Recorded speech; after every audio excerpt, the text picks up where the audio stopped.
Haiti, the poorest country in the Western Hemisphere.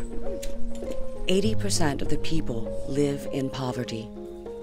The average job in Haiti pays only $2 a day, but most people are unemployed. It's a country where the children go to bed hungry. Only 700 miles away from the US, Haiti is often difficult to look at and even easier to ignore.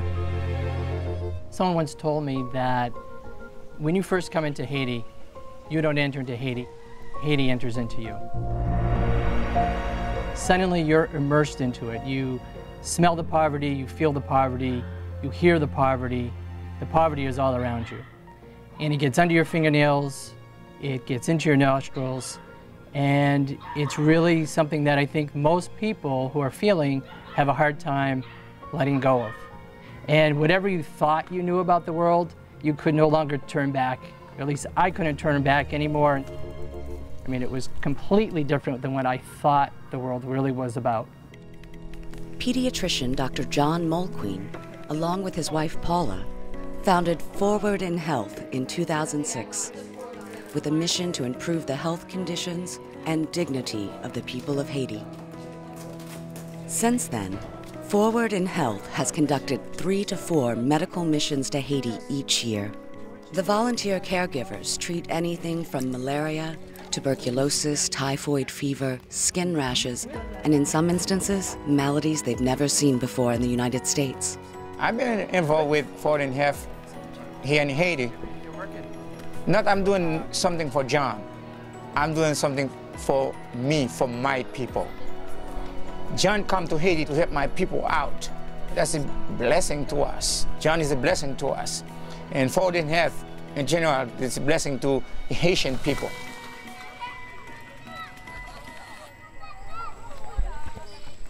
In an area like Fonde Fred, near the southern coast, children and adults have essentially no access to any kind of health care.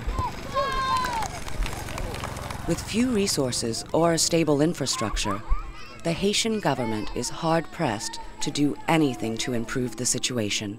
Nous manquons ressources financières de toute façon. Nous manquons ressources financières et puis on est route nous pas fin trop bon.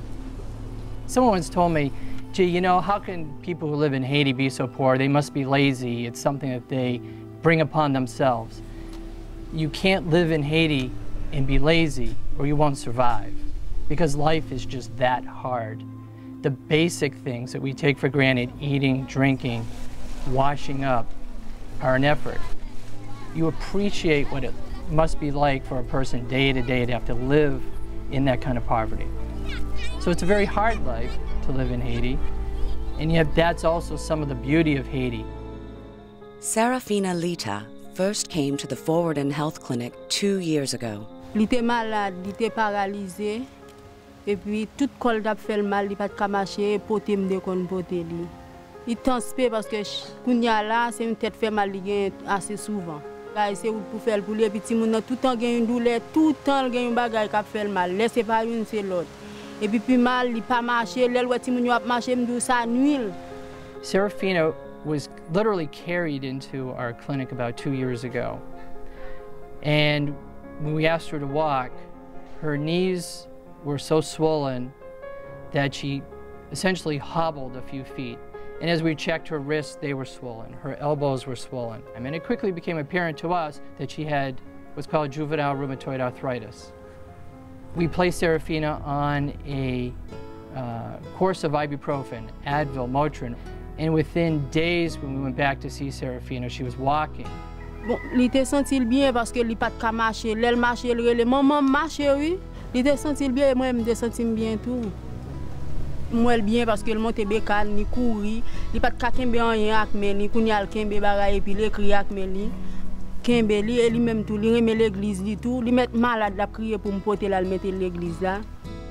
To see that you've significantly affected one person makes our trip down here worthwhile. That's one of the reasons we keep coming back, but it's also part of the frustration to know that's one child. There are dozens of Serafinas in that area that aren't receiving any medical care, and are suffering each and every day.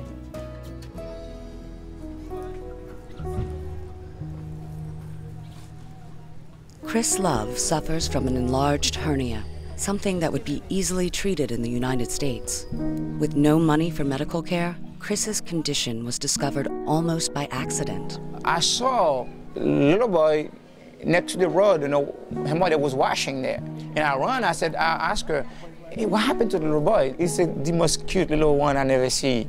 See bright eyes, Ça veut dire qu'il soit de vous faire mal et puis il gonfle dans les nids, il rete et puis il fait la souffrir.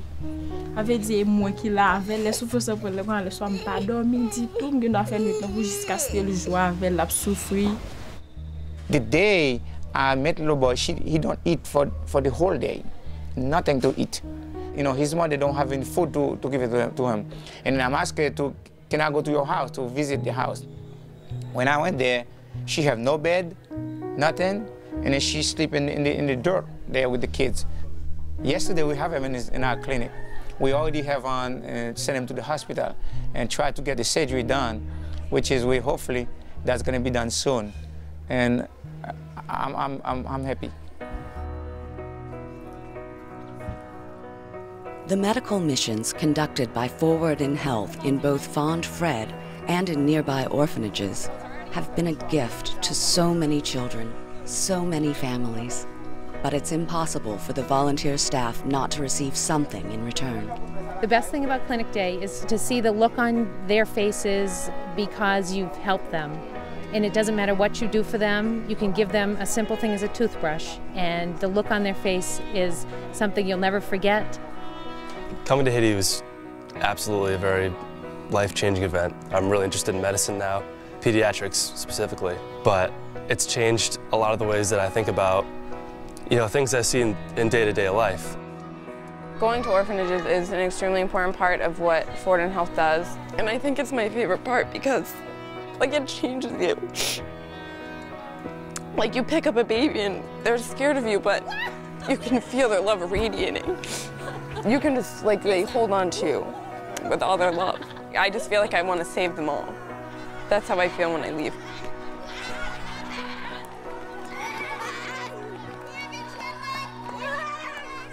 Forward in Health was started with a dream, and we no longer have a dream, we now have a plan. And that is a significant difference. A plan is things are progressing and we know where we're going. And where we're going right now is to begin construction of a permanent medical clinic in Fonde Fred, an area that does not have any medical presence when we're not there.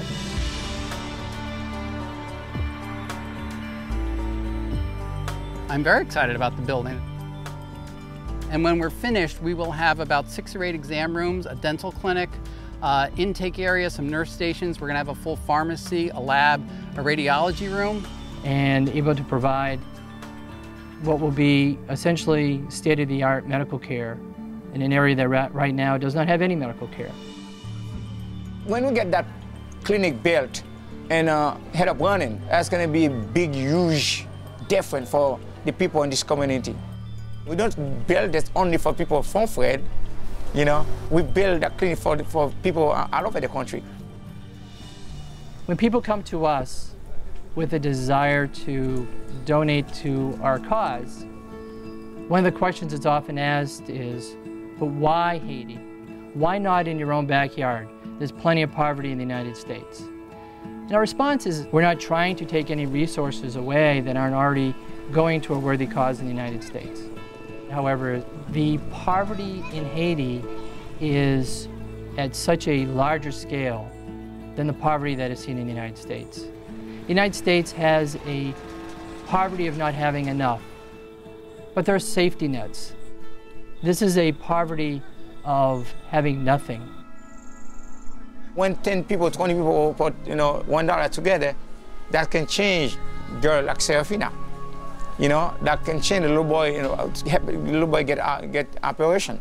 That can change to put food in the orphan, plate to eat every day. That's huge for us.